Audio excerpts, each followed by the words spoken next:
Happy Tuesday, everybody. Welcome back to the Startup Therapy Couch. Today I want to remind you it is okay to be a know-it-all. It is not okay to be a control-it-all. You should be the person in your company, if you're starting a startup, who knows everything.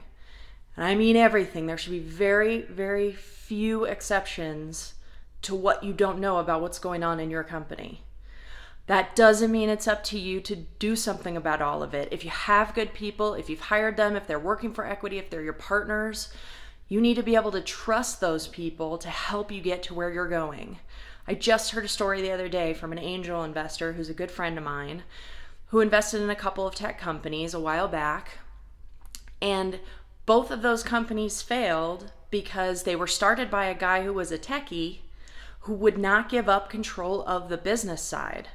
He needed to do that. He didn't know how to run the business, so it ended up failing when he had really good technology at the core of the business.